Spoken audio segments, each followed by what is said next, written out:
Welcome to the Pharmacology Vault, where we distill complex neuropharmacology into clear, evidence-based insights. Today, we address a fundamental question in neuroscience.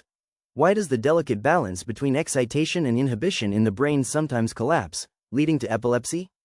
Epilepsy is not merely a collection of seizures. It is a chronic neurological disorder rooted in dysregulated neurotransmission. At its core lies a biochemical tug-of-war: glutamate, the principal excitatory neurotransmitter, driving neuronal activity. GABA, the chief inhibitory neurotransmitter, tempering that activity. In this video, we will explore the neurochemical basis of seizure generation, how glutamate and GABA imbalances drive epileptogenesis, the diagnostic framework used in clinical neurology, and how pharmacological interventions aim to restore neuronal stability. Our goal is to connect molecular mechanisms to clinical practice, so that whether you are a clinician, researcher, or student, you can appreciate both the science and its therapeutic implications. Understanding epilepsy, clinical and epidemiological perspective. Imagine this. Inside your brain, billions of neurons are talking to each other. Some say, go, go, go, that's glutamate. Others say, stop, calm down, that's GABA. When this balance breaks, the brain can erupt into an electrical storm, a seizure. Epilepsy is a chronic neurological disorder marked by recurrent, unprovoked seizures caused by abnormal neuronal hyperactivity and hypersynchrony. The epidemiology of epilepsy. Prevalence: approximately 50 million people globally, making it one of the most common serious brain disorders. Age distribution: peaks in early childhood and again in older adulthood. Causes: can be idiopathic, no known cause, structural lesions, genetic syndromes, metabolic disorders, immune-mediated processes, or infections. Risk factors: traumatic brain injury, stroke, brain tumors, CNS infections, and specific gene mutations. Seizures are clinically categorized as focal onset, localized to one hemisphere; generalized onset, engaging both hemispheres from the start; unknown onset, insufficient data to classify. Basic neurotransmission: GABA versus glutamate, the delicate balance of excitation and inhibition. In the human brain, neuronal communication depends on a precise balance between excitatory and inhibitory signals. This balance determines whether a neuron will fire an action potential or remain at rest. Two neurotransmitters dominate this regulatory system: glutamate and GABA, gamma-aminobutyric acid. Neurotransmitter primary action: major receptor types. Glutamate excitatory, promotes depolarization in neuronal firing NMDA, AMPA, kainate, all ionotropic receptors. GABA inhibitory, hyperpolarizes neurons, reducing their likelihood of firing GABA-A, ionotropic, GABA-B, metabotropic, glutamate, the brain's accelerator. Glutamate is the most abundant excitatory neurotransmitter in the CNS. When glutamate binds to NMDA, AMPA, or kainate receptors, ion channels open, allowing sodium, Na, and calcium, Ca², to enter the neuron. This influx of positive ions depolarizes the neuron, increasing its likelihood of firing an action potential. Excess glutamate activity, if unregulated, can cause neuronal hyperexcitability and lead to excitotoxic damage. GABA, the brain's brake system. GABA is the principal inhibitory neurotransmitter in the CNS. GABA receptors are ionotropic, allowing chloride ions, Cl, to enter neurons, which hyperpolarizes them and makes firing less likely. GABA-B receptors are metabotropic, working through G-protein signaling to reduce neuronal excitability over a longer timescale. Adequate GABA activity ensures that excitation is kept in check, preventing runaway electrical activity. Why this balance matters. In a healthy brain, glutamate-driven excitation and GABA-mediated inhibition are in constant, dynamic equilibrium. This interplay allows for complex processing, alertness, memory formation, motor coordination, while preventing overexcitation. Disruption of this balance, through excess glutamate activity, deficient GABA function, or both, is a key driver in the pathophysiology of epilepsy and other neurological disorders. Simple analogy: glutamate equals green light for neuronal activity, go, signal, fire. GABA equals red light, slow down, stop, reset. Without proper traffic control, the brain's network experiences a signal jam, that can manifest as seizures. Pathophysiology, seizure generation, flow of events. Initial triggers may include brain injury, genetic mutations, or central nervous system infections that disturb neuronal homeostasis. Neurotransmitter imbalance, either excess glutamate activity, excitatory drive, or reduced GABAergic function, inhibitory control, disrupts the excitatory-inhibitory balance. Increased neuronal excitability, membrane potential becomes easier to depolarize, lowering the seizure threshold. Hypersynchronous firing, large groups of neurons fire in a synchronized, repetitive pattern. Seizure onset, the abnormal electrical discharges manifest as clinical seizure activity. Mechanisms contributing to excitation-inhibition imbalance. Impaired GABAergic transmission, reduced synthesis or release of GABA, dysfunction or loss of GABA-A, ionotropic, or GABA-B, metabotropic, receptors. Excessive glutamatergic drive, overexpression or hyperactivation of glutamate receptors, NMDA, AMPA, chloride gradient disruption. Altered chloride ion homeostasis, reversing GABA's inhibitory effect and turning it depolarizing. Astrocytic, glial, dysfunction, impaired glutamate clearance due to reduced EAAT, excitatory amino acid transporter, activity, allowing excitotoxic accumulation in the synaptic cleft.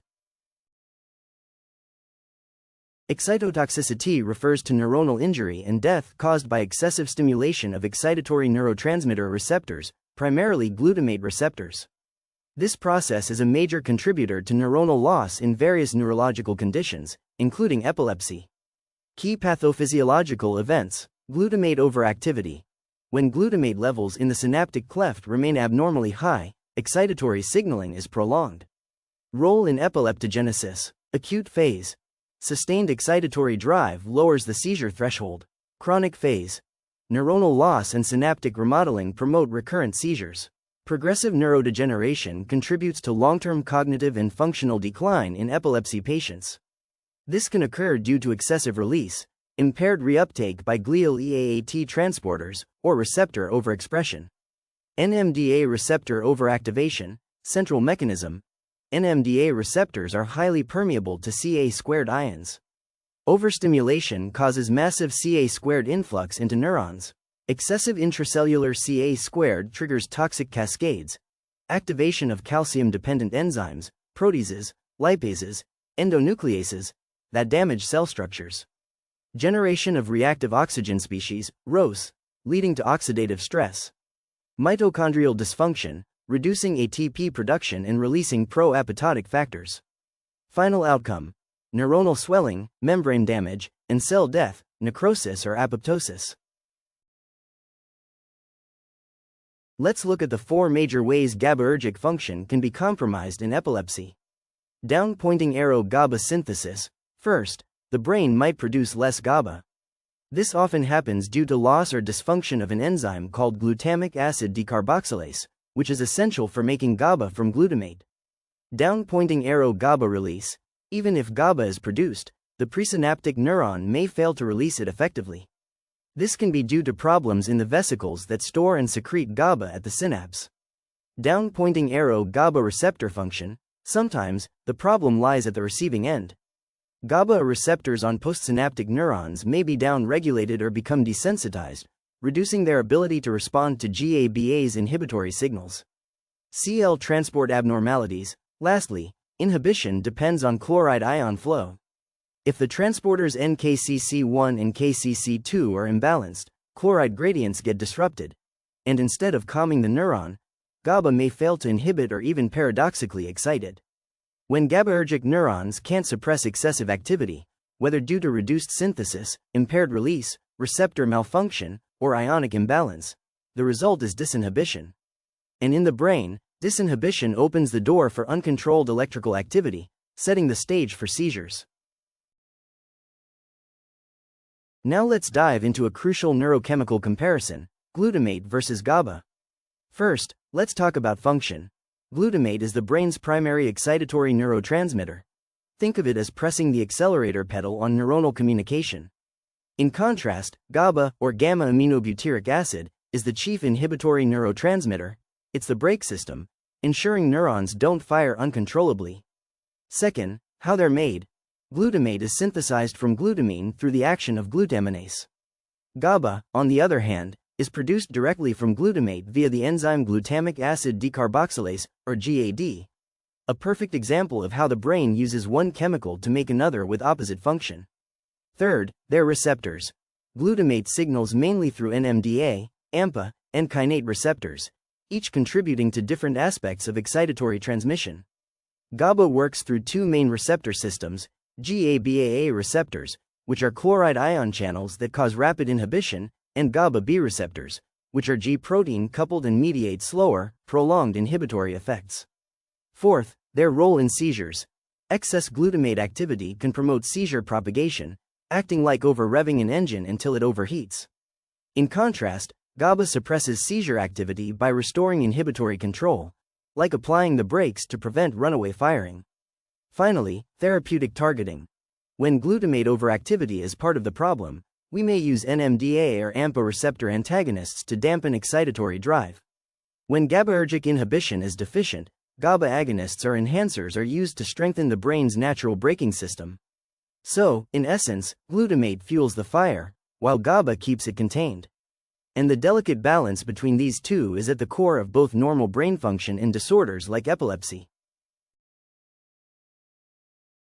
Now that we've explored the basics, let's move into the clinical classification of epilepsy. When we talk about seizure types, they are recognized into three main categories. First, focal seizures. These start in one specific area of the brain. They can be aware, where the person stays conscious, or impaired awareness, where responsiveness is reduced. Focal seizures may also be described as motor, involving movements like jerking or twitching, or non-motor, where sensory or autonomic symptoms dominate. Second, generalized seizures. Here, the abnormal electrical activity involves both hemispheres from the onset. Subtypes include tonic-clonic seizures, the classic convulsions most people recognize. Absence seizures, which are brief lapses in consciousness, often mistaken for daydreaming. Myoclonic seizures, characterized by sudden muscle jerks. Atonic seizures, where muscle tone is suddenly lost, sometimes leading to falls. Third, unknown onset seizures. This category is used when the origin of the seizure isn't clearly identified at first. These may be unclassified or present as tonic-clonic but without enough detail to determine onset.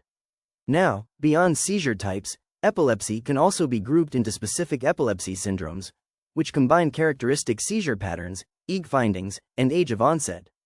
Examples include childhood absence epilepsy, typically seen in young children, often resolving with age.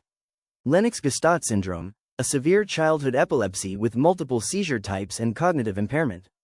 Temporal lobe epilepsy, the most common form in adults, often linked to memory and emotion. Juvenile myoclonic epilepsy, usually emerging in adolescence with morning myoclonic jerks. This classification helps clinicians select targeted treatments, anticipate prognosis, and guide both patients and families through long-term management strategies. Now, when it comes to diagnosing epilepsy, the process is not just about identifying a seizure, it's about understanding its type, origin, and underlying cause. We begin with a thorough clinical history. This is where we ask about the nature of the episodes, their duration, possible triggers, and any preceding symptoms. We also check for past medical history, family history, and any history of head injury or infection. Alongside this, we perform a detailed neurological examination to assess cognitive function, motor control, reflexes, and sensory responses. Once we have the clinical background, the next step is electroencephalography, or EEG. This is a cornerstone in epilepsy diagnosis. We look for interictal epileptiform discharges such as spikes or sharp waves, and patterns of slowing that can indicate specific seizure types or localization in the brain. To complement EEG findings, neuroimaging comes into play. Here, MRI is the preferred modality because it provides high-resolution images that can detect structural abnormalities such as cortical dysplasia, tumors, or hippocampal sclerosis. In emergency situations, where we need quick information, for example, after trauma or if bleeding is suspected, a CT scan is performed. In more complex or treatment-resistant cases, we can go further with functional imaging like PET or SPECT scans, which help localize seizure foci by mapping brain metabolism or blood flow. And finally, if we suspect a hereditary basis, genetic testing can identify specific mutations associated with certain epilepsy syndromes. This is particularly valuable in pediatric cases or when seizures follow a strong family pattern.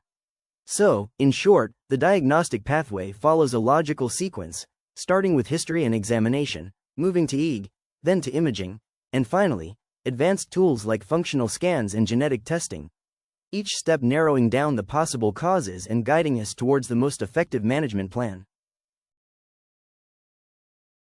When it comes to pharmacological treatment for epilepsy, most anti-epileptic drugs, or AEDs, work by restoring the delicate balance between the brain's two main neurotransmitters, GABA, the calming one, and glutamate, the excitatory one. Let's start with increasing GABA activity. Drugs like benzodiazepines and barbiturates enhance the action of GABA receptors, making brain cells less likely to fire excessively. Vigabatrin works differently. It blocks the enzyme GABA transaminase, which normally breaks down GABA, so the calming signal stays around longer. Then there's tiagabine, which prevents the reuptake of GABA, allowing it to remain active in the synapse. On the other side, we can also reduce glutamate's excitatory drive. Medications like topiramate and felbamate block NMDA and AMPA receptors. These are key channels that glutamate uses to overstimulate neurons. Another approach is to slow down overactive neurons directly. Drugs like phenytoin, carbamazepine, and valproate achieve this by blocking sodium channels, making it harder for neurons to fire too rapidly. And finally, we have calcium channel modulators, such as ethosuximide and pregabalin, that specifically target T-type calcium channels, reducing abnormal rhythmic firing often seen in certain seizure types. So, the overall goal? Whether by boosting GABA, suppressing glutamate, or controlling ion flow, each of these drugs works to keep the brain's electrical activity stable and seizure-free. Let's conclude by pulling the key points together and looking ahead. At the core, epilepsy is a disorder of network instability, fundamentally an imbalance between excitation and inhibition. Increased glutamate-mediated excitatory drive and decreased GABA-mediated inhibition. That neurochemical shift lowers the seizure threshold and predisposes to recurrent, unprovoked seizures. Clinically, epilepsy presents with a spectrum of seizure types, and the working diagnosis rests on careful history and examination, supported by EEG to capture electrical abnormalities and MRI to detect structural causes. Laboratory tests and, when indicated, genetic testing further refine the diagnosis.